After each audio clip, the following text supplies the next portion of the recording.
First of all, Forbes Travel Guide ratings have never been more relevant than they are today. We have a space in which everyone wants to be an evaluator, online, media, and the space is totally overcrowded, right? So what our customers want and what the travel trade wants is a trusted source. And that trusted source is Forbes Travel Guide. We have professional inspectors that go to hotels incognito. We book, we stay, and we pay. And we evaluate 900 standards. So when travel agencies or consumers go to our website, they can be 100% sure that all the hotels on our website have a high degree of excellence and very high standards. And it's a totally trusted source of information that helps them with their booking decisions. This year we are also introducing sustainability standards in Forbes. Okay. We're going to, we're not there yet, but we have them draft, and then next week in Vegas we're going to present them to a standard advisory committee, which are 20 hoteliers that we look at all the Forbes standards every year. We adjust them, we adapt them, we take some out, we bring in some new ones, and of course we follow the trends and we stay actual, we stay relevant with our standards, right? So we'll present them to our standard advisory committee, and then hopefully later on this year we will roll them out to the hotels, right? Some of them will be compulsory and some of them will be on an advisory basis, right? Because not every hotel is the same. Yeah.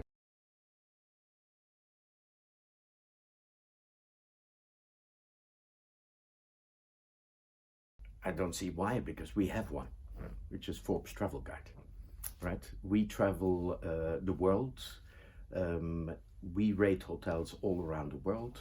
Our standards are set up in a way that we take into account the cultural nuances of the different parts of the world, which is very important. And when you talk about accreditation in other countries, every country practically has its own star rating system. But when you look at it closely, you will find that most of those accreditations are based on products, on services provided, and on the quality of the hardware, so to speak. The difference with us is, as I said, we have 900 standards. 75% of those are based on service and the emotional and engagement part of service. So that makes all the difference, right? So that space is very crowded.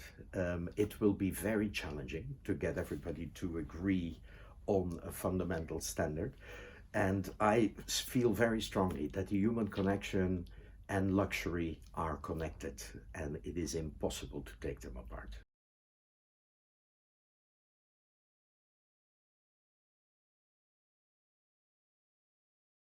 How does a hotel make the customer feel? How does the guest feel in a hotel? Our hardest classification to achieve in our evaluation reports is thoughtfulness, graciousness, and sense of personalized service. We want employees to provide service intuitive and anticipatory. Example, use the guest name at every opportunity whenever you greet them. Deliver special requests seamlessly, right? Let me give you an example. So I arrive at 8 o'clock at night at Raffles. I walk into my walk-in closet in the room, and there's all my suits. They are pressed. My shirts are laundered and pressed. My shoes are all shiny. And you would expect that from great butler service. But then I walk into the bathroom, and there's this little card, handwritten, beautiful, and it says, "Dear Mr. Boyen, while I was unpacking your luggage, I found out that your toothpaste was running low. So I took the liberty of replacing it with the same brand."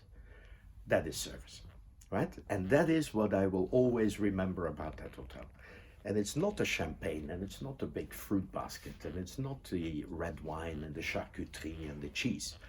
Those are the little touches that we're talking about. That really is the difference between great, thoughtful graciousness.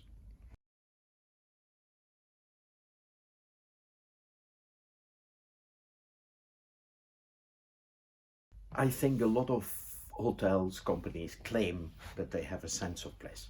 Right, now I want to talk about that for a minute.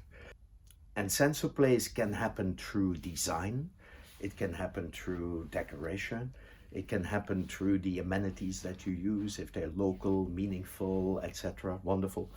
But mainly it happens through the character and the personality of the employees, right?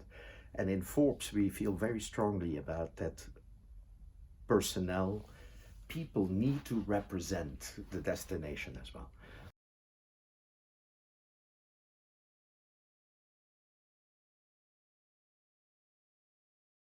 Last year, we embarked on our biggest expansion ever. We are now in 73 countries, and we are now evaluating nearly 2,000 hotels, restaurants, and spas. This year, amazing results because we went through luxury destinations like Maldives, Mauritius, Seychelles. We went to Russia, we went to India, we went to the Amalfi Coast, we went to Lake Como, we went to Lake Garda, so lots of luxury destinations. So obviously we have big growth in five-star hotels. We now have in Forbes 268 five-star Forbes hotels around the world. So basically London is very well represented and basically has the most five-star hotels in one city, 19 of them, followed by Macau, Paris, and New York. Okay. This year in London, new hotels included especially the Red Carnation Group, where they have the milestone Edgerton House became 5 stars for the first time. The hotel where we are today, Hotel 41, already has their 5 stars since 4 years, right? And then the first 5-star hotel in Ireland, also part of the Red Carnation Group, which is Ashford Castle. And the other fact worth mentioning is that the Mayborn Group, as of this year, has already achieved 5 stars at the Connaught and Claridge's, but this year the Berkeley has also achieved 5 star. They recently purchased the wonderful hotel in Beverly Hills called the Montage, and that means that also the Mayborn Group now is an all 5-star hotel company.